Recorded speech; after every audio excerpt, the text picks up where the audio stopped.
Hey Omnibus collectors, it's Riley and I'm back with another Omnibus of the week. So this one is going to be because of the Daredevil Netflix series that came out at this point, I guess, almost a week ago, which was extremely awesome. I know that pretty much anyone who's anyone went out and binge watched it like the first weekend. Some of y'all even like over the first night. I had someone send me a message like, hey, are you gonna binge watch it all night with everyone else? And I was like, no bro, I got work in the morning, which kind of sucked because I spent the whole day sitting at work like I really want to be watching Daredevil. But anyway, it was an awesome series. My wife and I want to talk about it in another video later about what we thought about it and all that. But for now, I wanted to talk about a Daredevil comic that I recommend for y'all to pick up if you enjoyed the series. And that, of course, is Daredevil by Frank Miller and Klaus Janson, the Omnibus. This is the main omnibus for the run. There was also a companion omnibus released, but it is out of print. This one went out of print, but they re-released it, I believe, last year. They put out the new printing. The companion still hasn't had a new printing, and just for those who are wondering, editor Mark Beasley has said that Marvel didn't have any plans for it, but a few of us Omnibus fans went out there and kind of pushed at him like, hey man, a lot of people want to see that companion reprinted because it has Born Again, it has Man Without Fear, some really important stuff. And I also mentioned that a lot of people want to see the Brubaker and Bendis Omnis reprinted.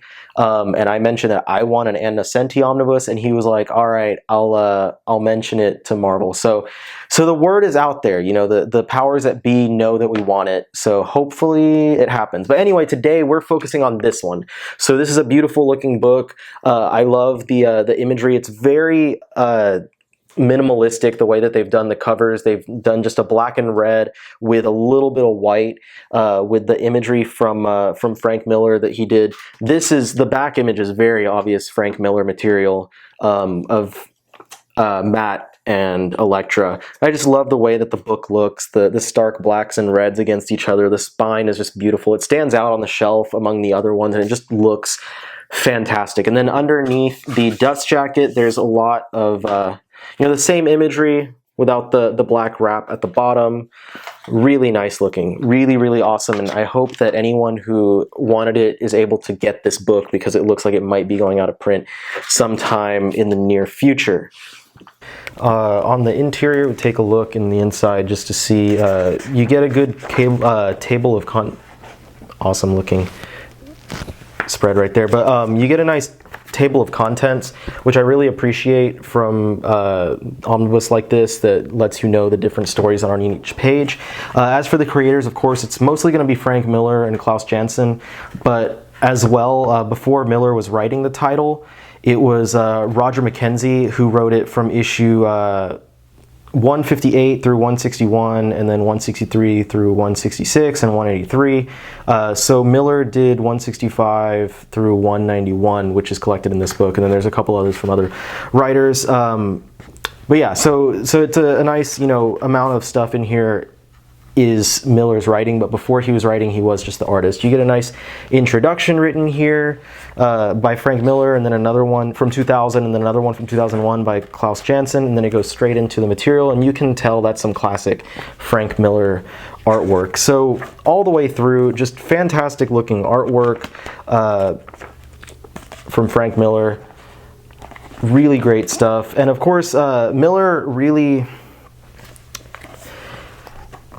He turned the character from being popular, just being a phenomenon. He really transformed Daredevil, and kind of in the same way that he transformed Batman over at DC with Year One and The Dark Knight Returns. He did a lot of similar things with Daredevil, gave him that grit, that darkness, and really put him out as one of Marvel's, A-lister heroes.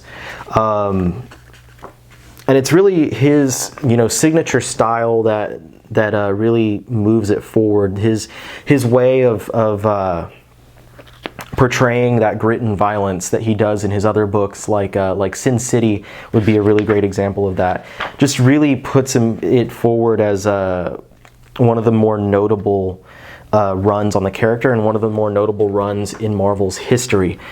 So there's definitely a reason why people, when you ask people what's one of the, what's the best run on Daredevil, they're going to say Miller. But not only that, but what's like the best runs in the history of Marvel Comics, they'll point towards stuff like Frank Miller's Daredevil, and that, it always stands out as one of the best things in there. And of course, not only did he transform the character and really revolutionize him for the Bronze Age of comics, but he introduced a lot of characters and a lot of concepts, including the ever-popular Elektra.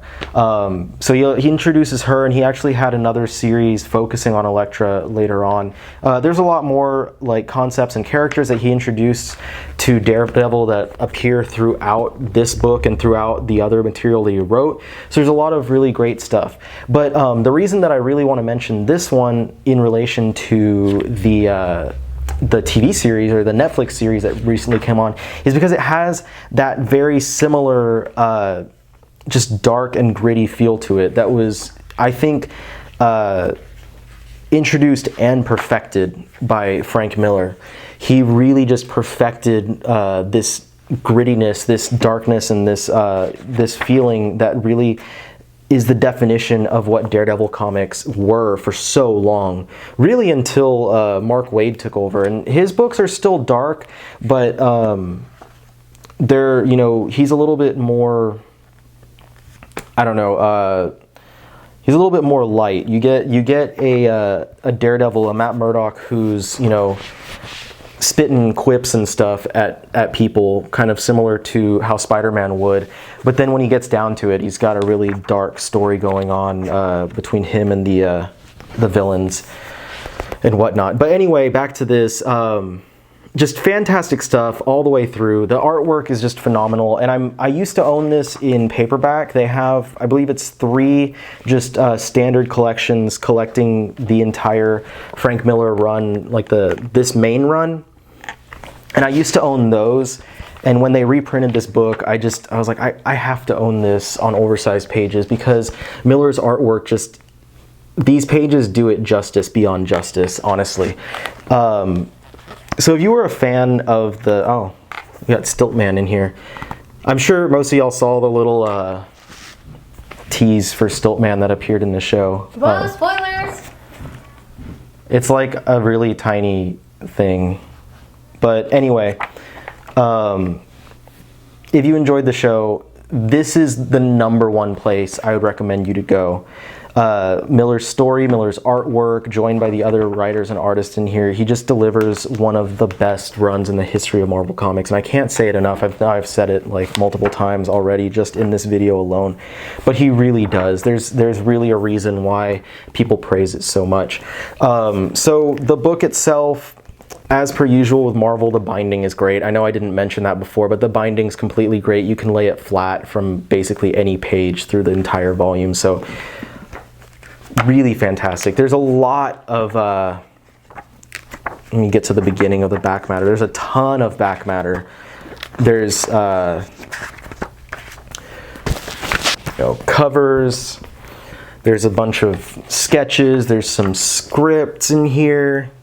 You get a bunch of sketches and art processes from pages from the issues, just a ton of back matter. So if you're someone who likes to see the back matter from these books, all the bonus material, this is one of, I think, Marvel's better releases as far as bonus material goes. You get a ton of material from artwork that Frank Miller did of the characters. You get just processes, and that's just really interesting stuff to see. Really amazing looking stuff. Just something that I think any fan, not only of the character, not only of Frank Miller, but any fan of comics in general, really owes it to themselves to have this on the shelf.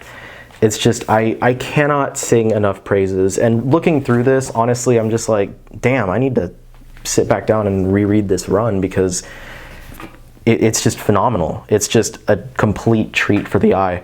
So I can't recommend it enough. I could sit here for hours and just recommend it. I could, talk about the story. I could talk about the artwork for forever. And there's just no possible negatives that could ever come from it. There's no reason not to buy this. So if you haven't bought it yet, I don't know what you're doing, because it's going to go out of print again very soon. And I really recommend you going out there. I've had people ask me, like, you know, should I move on this one, or should I go ahead and pick up this other book, like this Avengers book? I'm like, no, pick up Daredevil. Do it right now, because you're going to kick yourself. I promise you. Yeah, I don't have a lot more to say about it, because I could just keep saying the same thing over and over again. Frank Miller's Daredevil run, you guys know how much I love Claremont's X-Men. It's like Claremont's X-Men, and then like Miller's Daredevil and Simonson's Thor are like the epitome of that era of comics, especially from Marvel. But anyway, thank you so much for watching this. I feel like I could have said a lot more, but I'm too hyped up about just how good the show was to really talk about why to read this. And I feel like I'm just drooling, honestly. Hopefully I get to talk about the show pretty soon too. Hopefully we see that companion reprinted, because like I have the main material that's Born Again and The Man Without Fear that was in the companion, and I praised the crap out of this book, out of the Omnibus, but Born Again, this is the peak. This is the pinnacle. Like, it does not get better than this at all. There are several paperback editions. I have a really old one. You know, the story, it has David Mazzucchelli on the artwork. Mazzucchelli, of course, is known also for joining Miller on Year One. But this right here, this is why I want them to reprint the companion, because this is just incredible looking, like on the standard pages, but God, imagine having that on an oversized page. I'm gonna shut up before I like stay here for an hour. But anyway, hey Riley, do you like Daredevil? No. He's dumb. He's like a blind Spider-Man. He's dumb. But anyway, thanks for watching it. You know, thanks for all the support and stuff. What can I say? I really appreciate everything. I appreciate all the views, all the follows, everything, all the support that I get for every video that I publish. It means a ton to me, honestly. We formed a really nice little community here, and I love seeing it grow each and every passing day. I keep saying it, but I really am trying to, you know, get my act together and get things coming out at a more constant rate. I really want to publish, you know, 3 videos a week if I could. Right now, I'm working on making the site look a lot better. So hopefully soon after this video is actually published, our site will be perfected, and you'll be able to go on there and be like, ah, wow, what a beautiful looking page. So again, thank you so much. Make sure if you like this video, press the like, comment down below, tell me what you think about the show. Tell me what you think about Miller's Daredevil. Tell me what other Daredevil runs you love. Tell me why you didn't like this video, because I ramble on too much about nothing. Go ahead and subscribe, because you know that you want to see more of my videos. Check out all the old videos. Check out my site. It's theomnibuscollector.tumblr.com, and all the other good stuff that I have. Instagram, whatever. I don't know. Hit it up, and I'll see you guys next time. I need to get you friggin' melatonin to calm down.